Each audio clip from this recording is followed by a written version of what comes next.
नागपुर के एक छोटे से गांव में हर्ष रहता था। हर्ष अपने माता और पिता के साथ रहा करता था। हर्ष के पिताजी एक गरीब किसान और माँ दर्जी थीं। दोनों ही अपना अपना काम करके घर चलाने की कोशिश किया करते थे। हर्ष की पढ़ाई लिखाई के खर्चे की वजह से दोनों बड़े परेशान रहते थे। मुझे मेरे हर्ष की बड़ी चिंता हो रही है, उसकी पढ़ाई लिखाई की।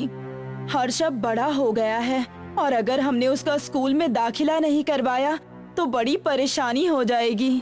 मैं अपनी कोशिश तो कर ही रहा हूँ भाग्यवान। हमारा हर्ष पढ़ने में बहुत तेज और बहुत बुद्धिमान है। अभी से ही उसे गुणा भाग और अंग्रेजी पढ़ने आ गया है। हम कल सुबह ही उसे लेकर एक बड़े विद्यालय में जाएंगे दाखिला करवाने। हर्ष को लेकर सुबह ही कुसुम और राम नारायण एक बड़े से विद्यालय में जाते हैं। राम नारायण वहाँ की खूबसूरती देखकर दंग रह जाता है। माँ, क्या मैं इस स्कूल में पढ़ूंगा? बिल्कुल बेटा, तुम इसी स्कूल में पढ़ोगे। यहाँ पढ़कर बड़े आदमी बनोगे और ऐसे ही कई सारे स्कूल भी बनाओगे। मुझे बड़ी हिचकिचाहट हो रही है, कहीं हमें ज्यादा पैसे ना भरने पड़ जाए। अरे आप चलो तो वहाँ चल के देखे तो सही। वहाँ जाते ही उन्हें गेट पर खड़ा चौकीदार रोक लेता है। ठहरो, कहाँ चल दिए बिना किसी अनुमति के? वो दरअसल मैं अपने बच्चे का इस विद्यालय में दाखिला करवाने आया हूँ। दाखिला, और वो भी यहाँ? लगता है तुम अपनी औकात भूल रहे हो। यहाँ बस अमीरों के बेटे आते हैं और तुम्हें देखकर लग रहा है कि तुम कहीं कचरा साफ करते हो। ये आप कैसी बातें कर रहे हैं? मेरा बच्चा पढ़ने में बहुत होशियार है। कृपया करके हमें अंदर जाने दीजिए। हमारा अपमान मत करिए। मैंने तुमसे कह दिया ना, चले जाओ, वरना मुझे अपने इस डंडे का सहारा लेना पड़ेगा। चौकीदार उन्हें वहाँ से डांट कर भगा ही रहा था कि उस विद्यालय के एक मास्टर वहाँ आ जाते हैं और राम नारायण और उसके परिवार की दशा देखकर कहने लगते हैं, चौकीदार, मैंने तुम्हें कितनी बार कहा है, लोगों से इस तरह की बातें मत किया करो। चलो जाओ और अपना काम करो, मैं इन्हें देख लूंगा। आप सब मेरे साथ मुख्य अध्यापक के ऑफिस में चलिए। और सब मिलकर मुख्य अध्यापक के ऑफिस में चले जाते हैं। जी मैम, वो ये हमारे विद्यालय में अपने बच्चे का दाखिला करवाने आए हैं, इसीलिए मैं इन्हें अंदर ले आया। बच्चा बड़ा होशियार और काबिल है। कहिए, क्या बात है? आपको हमारे स्कूल का नाम पता है? ये दीन दयाल स्कूल है। ये बहुत बड़ा कॉन्वेंट स्कूल है। अंग्रेजों के तौर तरीके सिखाते हैं हम यहाँ पर बच्चों को, ताकि उनमें अनुशासन रहे। हम अपने बच्चे के अंदर यही सारे गुण चाहते हैं और इसीलिए हम जितना चाहे उतना पैसा देने को तैयार हैं। राम नारायण के इतना कहने से प्रिंसिपल और उस मास्टर की आंखें लालच से चमक जाती हैं। तब मास्टर ने उस प्रिंसिपल मैडम से चुपके से कहा, ये गरीब भले हैं, लेकिन इनकी लाचारी का हम पूरा फायदा उठा सकते हैं। अपने बच्चे को पढ़ाने के लिए ये पूरे पैसे दे देंगे। अगर आप कहें तो इनसे 2 गुने ज्यादा पैसे ले लूं। ये भी कोई कहने की बात है? उनके यहाँ से पैसे आएंगे तभी तो हमारे बच्चे और परिवार खुशी से रहेंगे। जितना लूट सकते हो लूट लो। हमारे विद्यालय में 25,000 में दाखिला होता है। मैं इन्हें 50,000 कहूँगा, आप हामी भर देना। राम नारायण, तुम 50,000 रुपए लाकर दे दो और अपने बच्चे का इस विद्यालय में दाखिला करवा दो। मालिक, इतने पैसे मैं कहाँ से लाऊंगा? क्या मुझे थोड़ा वक्त मिल सकता है क्या?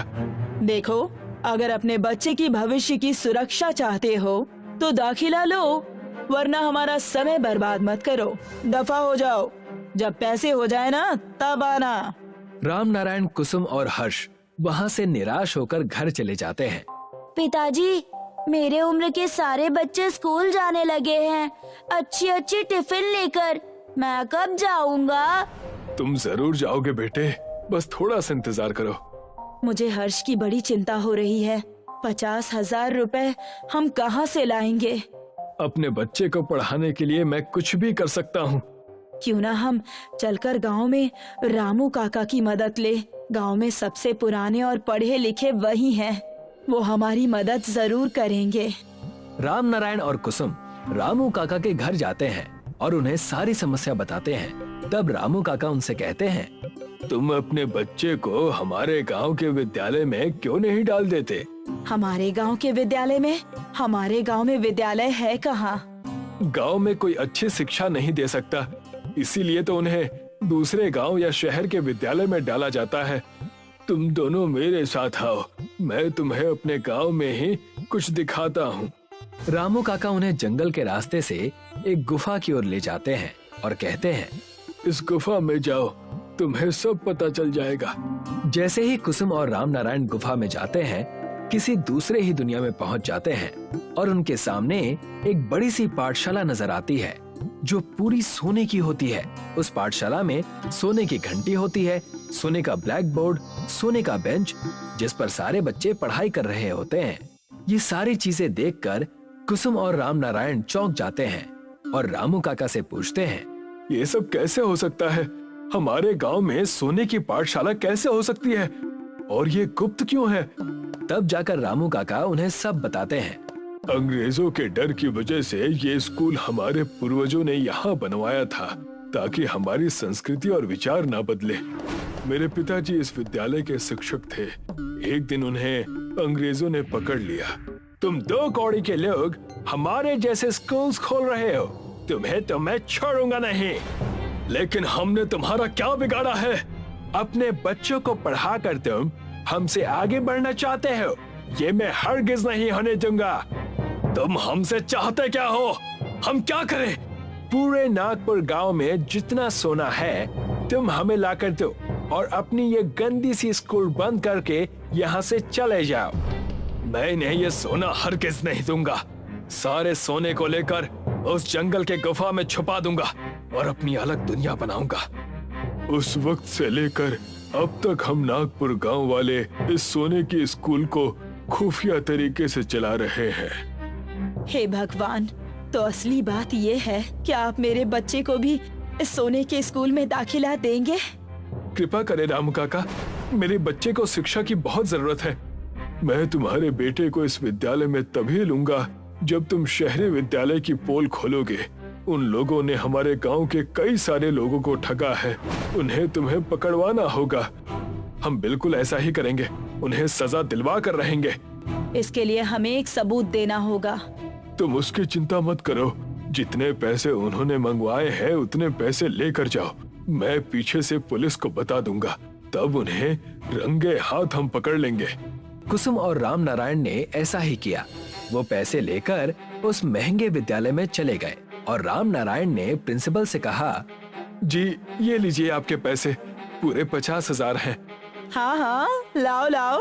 मुझे पहले से ही पता था कि तुम अपने बच्चे को हमारे पास ही पढ़ाओगे।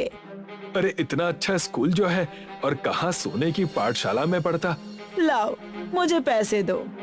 जैसे ही राम नारायण ने पैसे प्रिंसिपल को दिए, पैसे हाथ से लेते ही उस कमरे में पुलिस वाले घुस गए और उन्हें रंगे हाथों पकड़ लिया।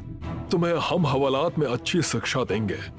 मैं और मेरे पति मेहनत करके दिन रात लोगों के घरों का काम करके अपने बच्चे को पढ़ाना चाहते थे, और तुम हो कि तुम्हें शर्म ही नहीं है।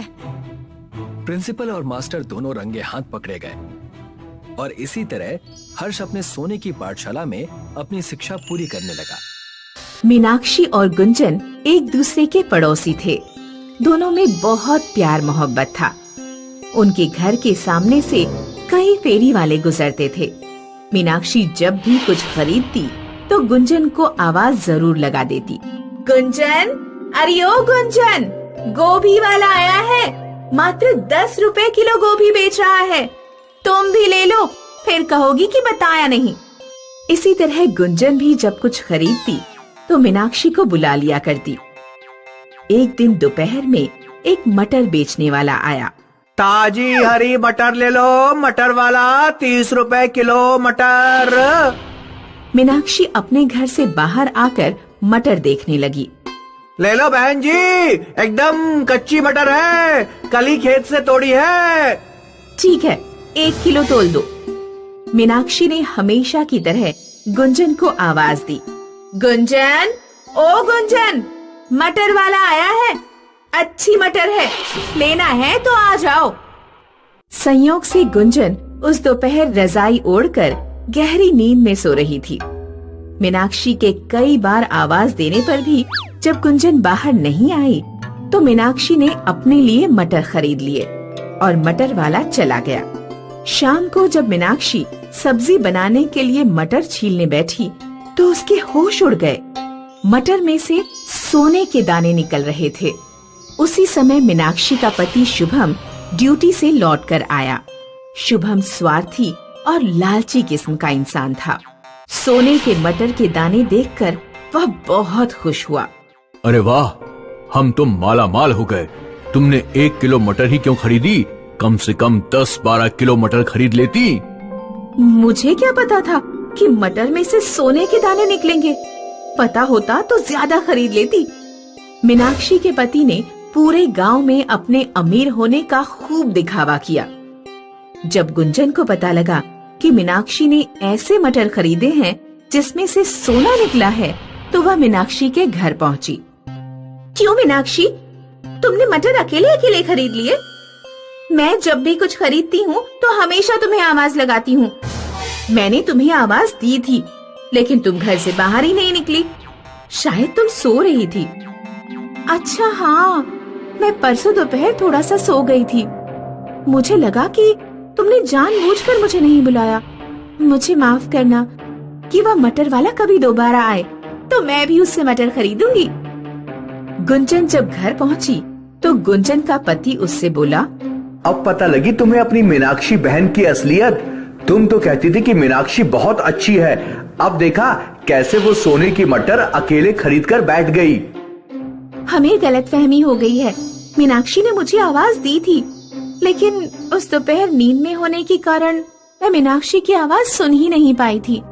मैं नहीं मानता, वो झूठ बोल रही है।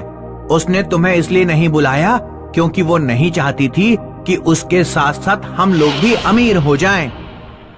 उधर मीनाक्षी का पति शुभम काम धंधा छोड़कर घर बैठ गया था और हमेशा सोने के मटर के दानों की रखवाली करता रहता था। मीनाक्षी उससे बोली, क्यों न हम आधे किलो मटर गुंजन के घर दे आए? हमारे साथ उन लोगों के घर भी सुख समृद्धि आ जाएगी, तो इसमें बुरा क्या है? क्या तुम पूरी पागल हो गई हो? आधे किलो सोने की मटर गुंजन के घर दे आओगी? अरे इन मटर के दानों से मुझे पूरा जीवन गुजारना है। अगर आधी मटर के दाने तुमने गुंजन को दे दिए तो मुझे आधी जिंदगी काम करना पड़ेगा। इसलिए आधे किलो मटर गुंजन को देने की बात बिल्कुल भूल जाओ। एक दिन गली में एक और मटर बेचने वाला आया। इस बार गुंजन के पति ने उसे पकड़ लिया और उसके सारे मटर खरीद लिए। मटर कम से कम 50 किलो थे। गुंजन और उसके पति ने मटर छीलने शुरू किए, लेकिन किसी भी मटर में सोने के दाने नहीं निकले। गुंजन के घर 50 किलो मटर का कोई काम तो था नहीं, इसलिए वह पड़े पड़े खराब होने शुरू हो गए। क्यों ना मैं कुछ किलो मटर मीनाक्षी को दे आऊं? यहाँ तो ये खराब ही हो जाएगी। गुंजन ने एक बोरी में मटर भरी और कुछ मटर मीनाक्षी को दे आई।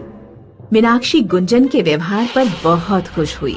उसने मन में ठान लिया कि वह किसी भी तरह आधे किलो सोने के मटर गुंजन को देकर रहेगी। मीनाक्षी बाजार जाकर हरे और गोल्डन कलर का पेंट खरीद लाई। उसने आधे किलो हरे मटर पर गोल्डन पेंट कर दिया। एक सुबह जब उसका पति टॉयलेट में था तो मीनाक्षी ने जल्दी से आधे किलो सोने के मटर के दाने उठाए और उसकी जगह अपने पेंट किए हरे मटर के दाने रख दिए। दोपहर में वह अपने पति से बोली, सुनिए जी, मैंने साधारण मटर की सब्जी बनाई है। सब्जी थोड़ी ज्यादा बन गई है। कुछ सब्जी मैं गुंजन के घर देकर आना चाहती हूँ। शुभम ने भगोने में देखा तो उसे हरे मटर दिखाई दिए, क्योंकि मीनाक्षी ने सोने के मटर पर हरा पेंट कर दिया था। इस तरह मीनाक्षी ने अपनी चतुराई से आधे किलो सोने के मटर गुंजन के घर पहुंचा दिए। गुंजन और मीनाक्षी में पहले जैसी गहरी दोस्ती हो गई।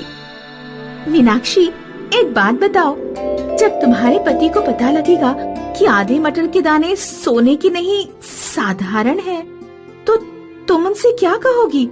कह दूंगी कि मुझे क्या पता, हो सकता है मटर वाले ने हरे मटर के दानों पर गोल्डन पेंट करके हमें उल्लू बना दिया हो।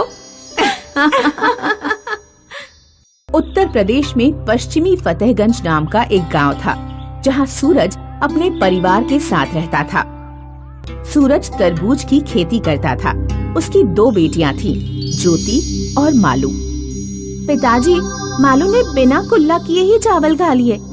पिताजी, इसने मेरा टूथब्रश अपने सड़े हुए मुंह में डालकर खराब कर दिया, इसलिए मैंने आज दांत नहीं मांजे। मुझे नया ब्रश ला कर दो। मालू बेटी, तुम अपना ब्रश अच्छे से धोकर साफ कर लो।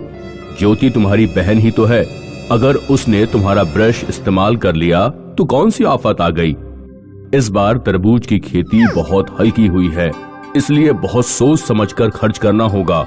कल मैं तरबूज बेचने मंडी जाऊंगा, देखते हैं इस बार कितने पैसे मिलते हैं। मंडी गांव से दूर शहर में थी। मंडी का ठेकेदार मोतीराम एक चालाक और कंजूस इंसान था, जो किसानों का शोषण करता था। इस साल मुझे बेटी की शादी करनी है, 10-12 लाख से कम खर्चा नहीं होगा। मुझे हर हालत में इस सीजन में मोटा प्रॉफिट कमाना है। हरिया, कुछ अपना दिमाग चला और बता, मैं कैसे किसानों से कौड़ी के भाव फसल हासिल कर सकता हूँ। मैंने सोचा है कि कुछ कमजोर किसानों के पैसे रोक लिया जाए, गरीब किसान हमारा कुछ नहीं बिगाड़ पाएंगे। तू क्या कहता है? मालिक, अगर आपने किसानों के पैसे रोके तो वे अगली बार हमारे पास माल बेचने नहीं आएंगे, वे किसी और मंडी में चले जाएंगे। मेरे पास इससे बेहतर उपाय है, जिससे सांप भी मर जाए और लाठी भी ना टूटे मालिक। अगले दिन सूरज मोतीराम के पास अपनी तरबूज की फसल लेकर पहुंचा। सूरज, तुम्हारे खेत का तरबूज बहुत मीठा होता है। वैसे तो तुम्हारे 45,000 बनते हैं, लेकिन मैं तुम्हें 50,000 देता हूँ। सूरज ने पैसे अपने थैले में रखे और खुश होकर अपने घर लौटने लगा। ज्योति और मालू के लिए एक सूट का कपड़ा खरीद लेता हूँ और 2 नए टूथब्रश भी।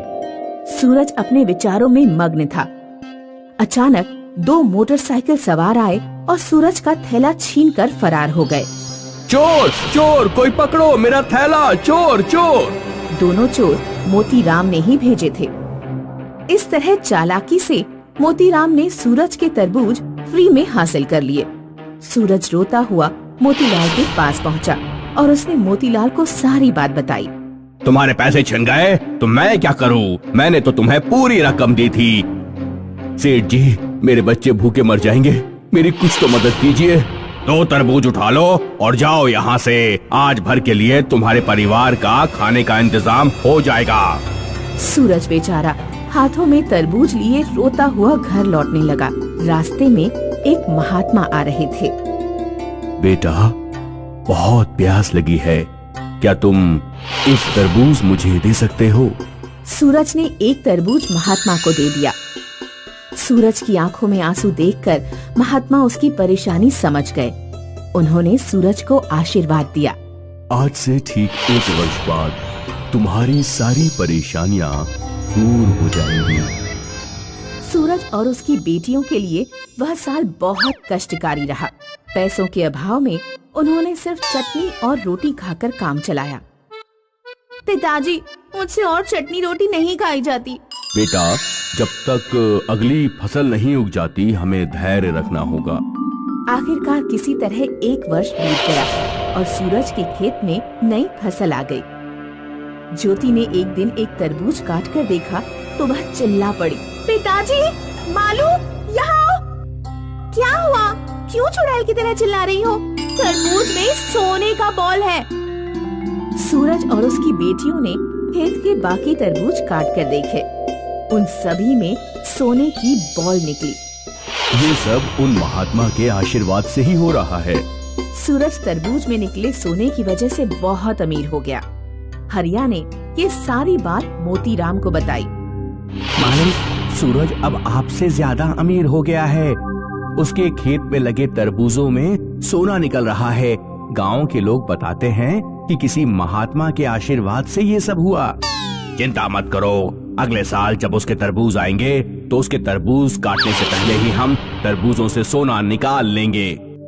अगले सीजन में जब सूरज के खेत में तरबूज उगे तो एक रात मोतीलाल अपने नौकर के साथ कच्चे तरबूज ही काटने पहुंच गया। उसने अपनी नौकर के साथ मिलकर तरबूजों का सोना निकाल लिया और अपनी पीठ पर लाद लिया। हम अभी घर नहीं जाएंगे क्योंकि सूरज पुलिस को खबर कर देगा तो हमारे घर सोना पकड़ा जाएगा। नदी पार मेरी मौसी का घर है, वहीं चलते हैं। लेकिन मालिक, इतना बोझ लेकर नदी कैसे पार करेंगे? अरे उस नदी में बहुत कम पानी है, इतना क्यों डरता है? मोतीराम और हरिया अपनी पीठ पर भारी भरकम सोने का वजन लादकर नदी पार करने लगे। संयोग से उसी समय नदी के डैम से पानी छोड़ दिया गया। नदी में पानी का स्तर बहुत बढ़ गया। पीठ पर ज्यादा वजन होने के कारण मोतीलाल और उसका नौकर नदी में डूबकर मर गए। किसी ने ठीक कहा है, न्याय के हाथ लंबे होते हैं। अशोक एक बनकाम मजदूर था जो शहर में मजदूरी करके अपने परिवार का पेट पालता था। उसको रोज की मजदूरी से 300 रुपए मिला करते थे। अशोक एक किराए के घर में रहता था अपने पूरे परिवार के साथ। उसके परिवार में उसकी पत्नी अनुराधा और उसके 3 बच्चे थे, भुवन, जीवन और नंदिनी। ये लो अनुराधा, आज की दिहाड़ी। हाँ, कल मैंने किराएदार को 3000 किराया दे दिया। अच्छा किया। हाँ, काश आपका वेतन बढ़ जाए। इतने कम वेतन में हम पैसे कैसे बचत कर सकते हैं? भगवान करे ऐसा जल्दी हो, पर अब जो भी है वो है। कम से कम मैं खुश हूँ कि हमारे खाने के लाले नहीं है। बच्चे स्कूल जा रहे हैं और हम भर पेट खाना खा रहे हैं।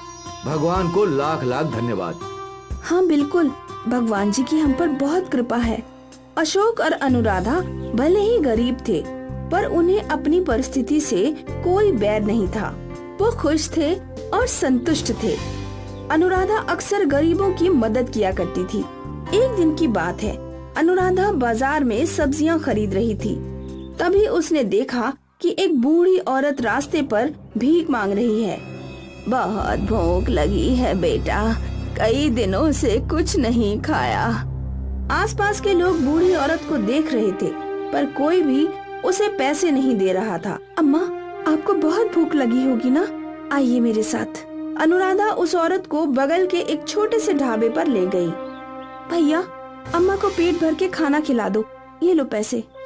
अनुराधा ने ढाबे वाले को पैसे दे दिए और ढाबे वाले ने अम्मा को खाना खिला दिया। कई दिनों से भूखी अम्मा हड़बड़ी में खाना खाने लगी। अनुराधा वहीं पास बैठी थी। जब अम्मा ने पूरा खाना खा लिया, और कुछ चाहिए अम्मा? नहीं बेटा, पेट भर गया। भगवान तुम्हारा भला करे, तुम जुग जुग जियो, हमेशा खुश रहो। अनुराधा ने अम्मा के हाथ में कुछ और पैसे दिए। ये रखिए, आपको जब वापस भूख लगेगी कुछ खा लीजिएगा। शुक्रिया, तू बहुत अच्छी है बेटा, तेरे साथ कभी बुरा नहीं होगा। जब तुझे मदद की जरूरत होगी, तुझे मदद हमेशा मिलेगी। अनुराधा वहाँ से मुस्कुराकर चली गई। अनुराधा की तरह अशोक भी बहुत अच्छा था। वो भी लोगों की मदद कर दिया करता था। चाचा, मैं आपकी मदद कर देता हूँ, पर बेटा ये बहुत भारी है। मजदूर के लिए ये कौन सा भारी होगा, चलिए। अशोक ने उस बूढ़े आदमी का सामान उसके घर तक पहुंचाया। शुक्रिया बेटा, तेरी बहुत मेहरबानी है। भगवान तेरा हमेशा अच्छा करे। अब मैं चलता हूँ चाचा। अनुराधा और अशोक भले ही गरीब थे, पर वो किसी की भी मदद के लिए हमेशा तैयार रहते थे। अनुराधा और अशोक के अच्छे कर्मों की कोई गिनती नहीं थी। उन्हें जब मौका मिलता वो किसी न किसी की मदद किया करते ही थे। कुछ महीने बीत गए। एक दिन अशोक एक बिल्डिंग का बनकाम कर रहा था। वो काफी ऊंचाई पर चढ़ा था और बदनसीबी से उसके पैरों के नीचे का बम्बू टूट गया और अशोक इतनी ऊंचाई से नीचे गिरा कि वो जख्मी था। जब उसे हॉस्पिटल ले जाया गया तो डॉक्टर ने उसकी पट्टी कर दी। भगवान का शुक्र है कि कोई गहरी चोट नहीं आई है। घुटने की एक हड्डी टूट गई है, जिसे जुड़ने में 2 से 3 महीने लग सकते हैं, पर तब तक इन्हें बिल्कुल भी काम नहीं करना होगा। 2-3 महीने? 2-3 महीने आराम करने की बात सुनकर दोनों सहम गए। अशोक तो एक दिहाड़ी वाला मजदूर था। उसे तो रोज काम के ही पैसे मिलते थे। 2-3 महीने अगर उसे घर पर बैठना पड़े तो उसका घर कैसे चलेगा? अब हम क्या कर सकते हैं? आप फिक्र मत कीजिए, मैं कुछ न कुछ काम ढूंढ लूंगी जिससे हमारा गुजर बसर तो हो ही जाएगा। और कोई रास्ता भी नहीं है। सोचा नहीं था भगवान ये दिन भी दिखाएगा। अशोक और अनुराधा के बचाए हुए पैसे इलाज में खर्च हो गए। अब उनके पास बहुत ही कम पैसे बचे। कुल मिलाकर अब 300 रुपए ही बचे हैं। इसमें तो बस 2-3 दिन का राशन ही आएगा। अब मुझे जल्दी काम मिल जाना चाहिए। कितने दिनों से मैं काम ढूंढ रही हूँ। भगवान करे मुझे जल्दी काम मिल जाए ताकि हम पर भूखे मरने की नौबत ना आए। हाँ, भगवान से यही प्रार्थना है। खैर, मैं इन पैसों से जो बन पड़ेगा ले आती हूँ। हाँ। अशोक और अनुराधा दोनों परेशान थे। उनकी आर्थिक स्थिति बिकट थी। वो 300 रुपए लेकर अनुराधा बाजार गई। वहाँ उसने चावल, दाल और कुछ सब्जियाँ ले ली। अब अनुराधा के पास बस 10 रुपए बचे थे। वो घर लौट रही थी कि उसका ध्यान उसी बूढ़ी औरत पर गया। बहुत भूख लगी है बेटा, कई दिनों से कुछ नहीं खाया। कुछ खाने को हो तो दे दो। बेचारी, लेकिन आज इसे पेट भर के खाना खिलाने के लिए मेरे पास पैसे भी नहीं हैं। बस 10 रुपए हैं। इसमें क्या आएगा?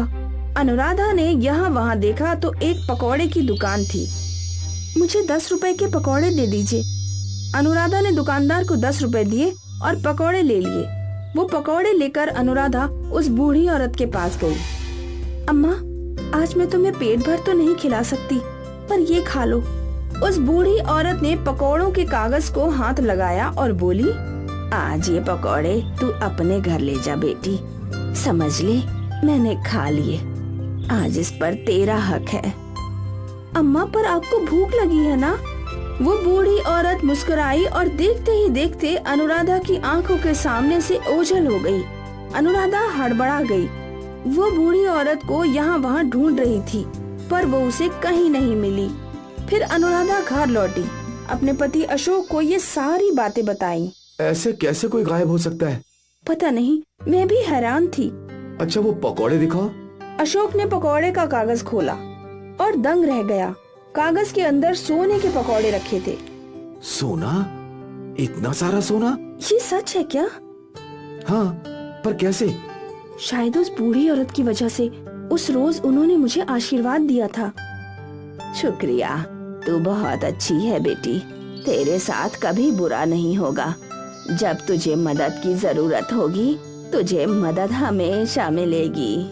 हाँ, तुम्हारी अच्छाई की वजह से हमें आज अपनी जरूरत के समय मदद मिली है अनुराधा। भगवान का लाख लाख शुक्रिया।